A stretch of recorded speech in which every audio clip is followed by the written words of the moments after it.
Well, it's nearly Christmas, and our temperate rainforest climate up here in the Pacific Northwest, up kind of near Seattle, is acting like a temperate rainforest again. Yeah, instead of a frozen wasteland. Oh, it could have been a lot worse. We didn't have any snow with that last cold snap of about a week. Otherwise, we did last year. Oh, that was a mess. How warm it feels. I'll take the rain.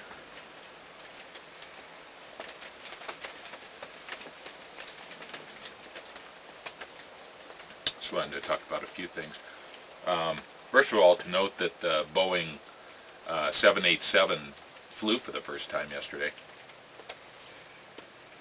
I have some friends who work at Boeing, and I don't get insider information, but I get kind of their perspective on it. Very interesting.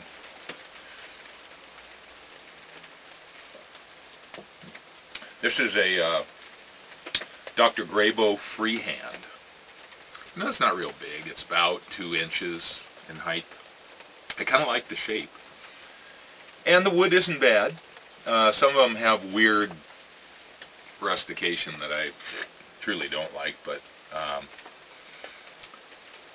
this, everybody recommends a corn cob as a first pipe. This could be somebody's first briar pipe very easily, especially if you were averse to estate pipes,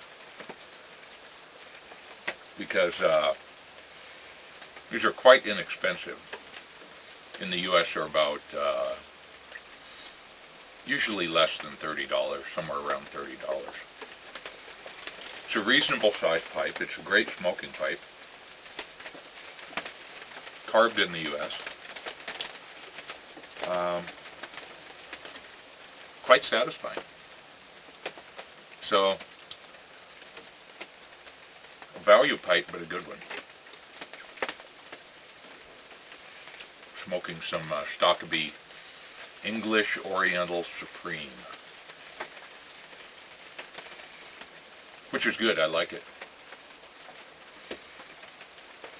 I don't think it's great though. It just doesn't have enough chew toy quality to it.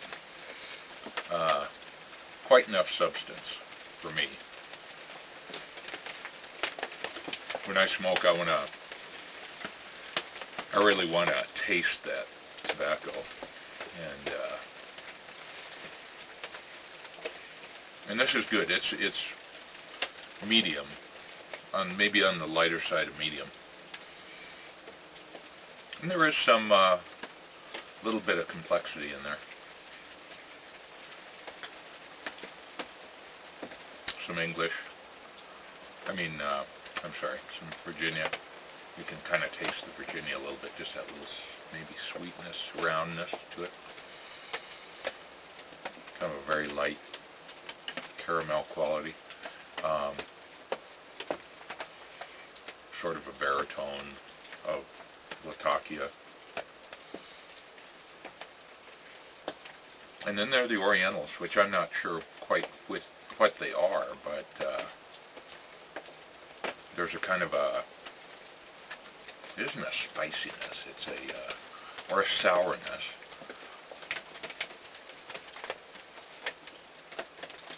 There's just a little bit of both those that adds some dimension to it. I like that. So it's almost Christmas. We had a Christmas cookie exchange at the office. A lot of people got in it this year. 10 dozen cookies. That's a baker's dozen, 13. So it got me thinking. Last night I saw some of my redneck buddies, and they were saying, "Cookies? You make cookies?" Accusingly, like I had violated the man code.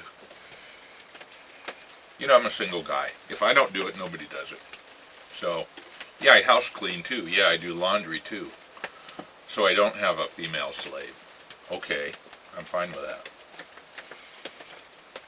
It makes me, we had a good laugh about it actually. It makes me realize how men spend, I'm telling you, every waking moment making sure that they're following the man code and that they're a man. I find that amusing. I think gay men less so, in my experience, generally, all over the board there, but it's really funny. So it just struck me. Ah, sunshine. That's what we call a sunbreak. Predominantly clouds, and then the sun breaks through. You can hear the rain dropping down there. This is why Pacific Northwest grows trees exceptionally well. So what were my Christmas cookies? They were trees. Little sugar cookie cutouts and then frosted with green frosting. So I have these just over time, you know, I'll see an old cookbook somewhere and I'll pick it up, and there are these old-timey recipes, very pure, no junk in them. Oh, they're great. So my payoff is people saying, wow, that's the best Christmas cookie I've ever eaten. I go, yeah.